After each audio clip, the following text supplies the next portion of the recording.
imwagaratiwo kusafunga ndiani kwakuroyai maakudzoka futi pakuda kururamiswa nemabasa enyama. Ko inga makagamuchira mweyamutsvene makaugamuchira nekuti maita murayiro waMozisi here kana kuti zvakabva pakunzwa kubva pavhangeri ramakashumirwa mukaritenda? Ndipo akanga ari kutotsiura maGalatians pana Galatians 3 achitaura kuti kusafunga, neshona noti kusafunga, but the word is foolishness. Munhu ari foolish haasi munhu asingafungi, but dzinenge dzakatachana kutoti unenge uri benzi. Kusafunga ikoko ndoko kwakabatwa maapostles pana Acts 15. That was madness, kuti vanyorere vahedheni zvepamurayiro waMozisi kuti vange vachizviita. Firstly, not that they don't know, because James anga ari chairman, anga ari sitting chairman, akanyora achiti vaite, number one, they should abstain from food sacrificed to idols. Number two, wasiye upombwe. Number three, wasiye zvakadzikwa. Number four, neropa. James haifanira kunyora achidaro nekuti anotaura in James 2 pavhesi ya10 kuti kana uchiita murayiro unofanira kuita wese. Murayiro hauitwe zvawagona zvawatadza uchisiya, unoita zvese kana wada kuita murayiro. Saka hazvigonoti titi vahedheni tiwaleftire bhedheni yecircumcision towapa futi bhedheni yekuti waite mutemo weropa. Hatigonoti tabvisa bhedheni yekuti yecircumcision towapa bhedheni yekuti wasadye mhuka dzakadzipwa. Wese murayiro nokuti zvese zvokubva pamurayiro waMozisi. The law was a burden, the law was burdensome, the whole law. Hatigone kutora chimwe tichisiya simwe pamurayiro. Number one. Number two, Paul idols, at least for Paul I know kuti Paul aiziva hake zvaari kuita. I'm not sure for the rest, but for Paul aiziva hake zvaari kuita. Nokuti anozotaura in 1 Corinthians 9 kuti kwaJudha ndakava semujudha, kwaHedheni ndakava semuHedheni, kuna vari wiki ndakava semunhu ari wiki. Nekuti anoti ndakazviita for the sake yeadvancement of the gospel. That's why achinyora kuna 1 Corinthians 14 vhesi 34 anotaura achiti handitenderi mukadzi kuti anga achitaura in churches as it is also under law, kana kuti as it is also written on the law. Law yaitaura Paul ndeipi? Aitaura law yaKristu here kana kuti aitaura law yaMozisi? Vakadzi pavairambidzwa kudzidzisa, it was law yaMozisi. Nekuti mukadzoka kuOld Testament munhu aifanira kudzidzisa murayiro akanga ari Levi kana kuti zvaiitwa nemapriest. Hapana pamunombonzwa kuti murayiro wakadzidziswa Old Testament yese noumwe munhu akanga asiri priest. Hazvina basa kuti uri mwana waLevi but uri mukadzi, zvaiitwa nevarume chete. Saka Paul paari kuti sezva zvakanyorwa pamurayiro akutaura murayiro waMozisi nekuti ndo wairamba kandi waiita prohibit vakadzi kuti vange vachidzidzisa. Murayiro waMozisi ndo waari kutaura, nekuti anga achitaura nevanhu vaiita murayiro. VepaKorinde yakanga iri chechi yaikompraisa maJews panyama nemaGentiles. Saka ari kuti zvazvakanyorwa pamurayiro kune vemurayiro, nokuti ndo vanga vakatenduka vachiita murayiro waMozisi. Saka hatigoni kuti titore iyoyo sestandard kuti vakadzi havafaniri kudzidzisa kana kuti havafaniri kutaura chinhu pamberi pevarume, tichiita sekunge isusu varume takapiwa permission. Hatinopiwa permission, hazvinozochinja. Pamurayiro waMozisi uri kurifeiwa naPaul, because pamurayiro waMozisi hazvina pazvakazochinjwa kunzi Levi ngaachipawo vamwe mukana wekuseva muimba yaMwari. Zvaingoitwa naLevi chete kuzosvikira taenda pasungamitsva. Levi ndiye aisevha mutemberi. Saka patinozoona paNew Testament 1 Peter ichitaura kuti takaitwa mapriest, Revelations 5 inotaura kuti Jesu Kristu akatiita vapriest, akatiita makings and priest kuna Mwari. Hatigoni kuzoitwa mapriest isusu tisiri waLevi. It shows kuti already zvatochinja, hatisisiri pamurayiro waMozisi. Reda ndichiri pamurayiro waMozisi hataigona kuitwa mapriest mapriest hataigona kusevha Mwari semapriest. Isusu taakusevha Mwari semapriest, and imba yataakusevhera Mwari haisisiri temple sezvazvaiva kuOld Testament kuti mapriest aisevha mutemple. Isusu we are serving in a spiritual house.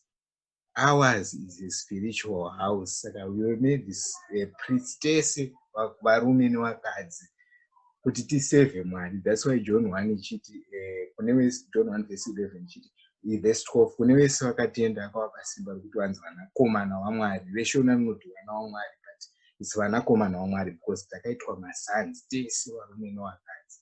It was impossible under law, nekuti palaw vakadzi havaitenderwa kusevha mutemberi semapriest, but paNew Testament everyone attenda vakusevha as priest, and taana one high priest paimba yaMwari. Imba yacho iri spiritual inonzi naPeter tiri mabuilding stones, tiri maliving stones anoita build a spiritual house. Saka pana Acts 15, that was an act of madness on the part of apostles kuti vatore zvinhu zvepamurayiro vape vahedheni kuti vaite, as if they didn't know. For example, Peter pakaparidzira Cornelius akatendeuka akatenda. Peter aparidza, Cornelius nehama dzake vakatenda kushoko raparidzwa naPeter. Vatenda ndobva mweya mutsvene wadzika kwaari wakabva wabhabhatidzwa. Anozotovhunzwa pamusoro penyaya iyoyo. Peter anotaura kuti no, who was I kuti ndidzivise chipikirwa ichi, ndidzivise kuti chiende kuhedheni kana Mwari akangotipa mahara chatakapiwawo freely.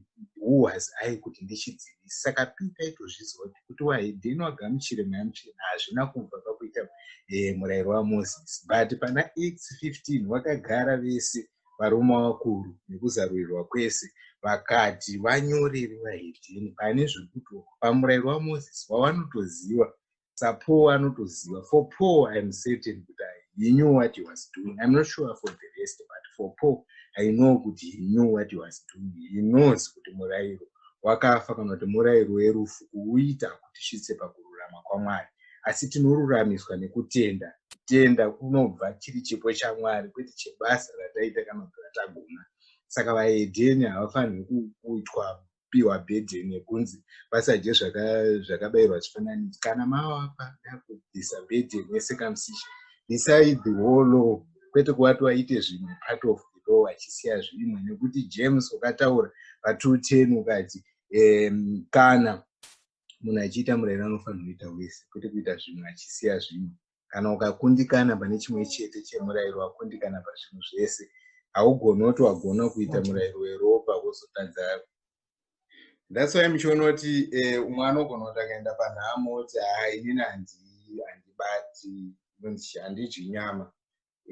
Vamwe havambozvitsvaga kuti nyama yacho iyi yakumikidzwa kumufi here kana kuti haina, but umwe anongoti ndikaenda panhamo inini guys handidyi nyama, achitorera pakuti nekuti vahedheni takanzi tiregere upombwe, tiregere zvakadzipwa, tiregere zvakadzipwa neropa zviri pana Leviticus 17. Ndo pane mitemo yeropa. Mitemo yeropa kuti mutoonoti hatigoni.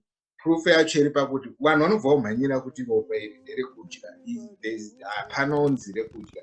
Ropa rairambidzwa pamurayiro waMozisi, rairambidzwa kuuraya kwaisabvumidzwa pamurayiro waMozisi, number 1. Number 2, ropa rairambidzwa kudyiwa pamurayiro waMozisi, ropa raisabvumidzwa kudyiwa.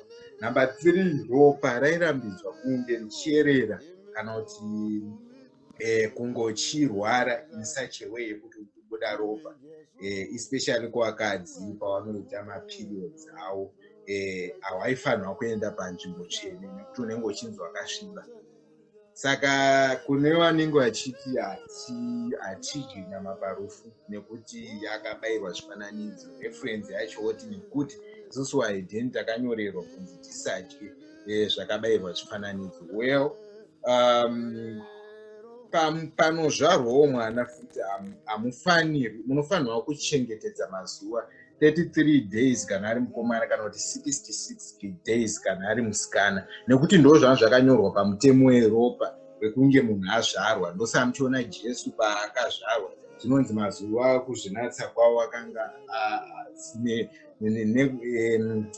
mazuva okuzvinatsa kwavo nemurayiro waMozisi akati apera, wakaenda naye Jerusarema kuti vamuise pamberi pashe uye kubayira chibayiro sizvo zvakanyorwa pamurayiro zvinoti njiwambiri kana hange vaduku. Njiwambiri kana hange vaduku dzanga dzisiri dzemwana kana kuti dzekuda kuchenesa mwana. Njiwambiri kana hange vaduku dzanziri dzekuda kuchenesa amai kana kuti Mariya aifanirwa kucheneswa pachivi cheropa. Saka njiwambiri one of panjiwambiri yanga iri yesin offering. Chaitwa chivi kuti ndiri kubuda ropa kana ndazvara mwana, it was a sin. Saka kuti acheneswe aienda nenjiwa kune muprista sechipiriso chekuti anatswe pakuzvara kwaita kana kuti paropa rake riri kuyerera. Saka imimi kana matadza kudya nyama panhamo muchiti muri kuitira kuti takanyorerwa isusu vahedheni kuti tisadye zvakabayirwa zvifananidzo. Panyaya yeropa futi munozopa kunda, nekuti panyaya yeropa mune munofanirwa kuuya nenjiwambiri. Papese panozvarwa mwana munofanirwa kuuya nenjiwambiri. Kutemberi futi kwete kwese kwese. Mauya kutemberi munofanirwa kunopa muprista. Achazowanika here muprista panyika? Nekuti vadzidzi ana Paul muri kuda kusimudza mutoro wecircumcision. Muri kuti imimi that is a burden, circumcision. Ko pamataura nyaya yeblood kuti they should abstain from blood, is it not a heavy burden that you are putting on fellow Gentiles? Ndava vachamuwanepi muprista wekuti wanatswe pange pazvarwa mwana? Because tomboti njiwambiri adzwana achanodzipa ani? Muprista achazomiririra kuti anatswe pasin offering ndiani? Uye kwakazoita here zvimwe zvipiriso iye Jesu akafa, Mwari akazogamuchira futi imwe sin offering here kupfuura iyo yaakagamuchira pakafa Jesu? Was Jesus not the perfect sacrifice? Saka kana muri kunyorera vahedheni kuti vahedheni waite part of the law, iye Jesu akauya, muda kuti wazoponeswe naani?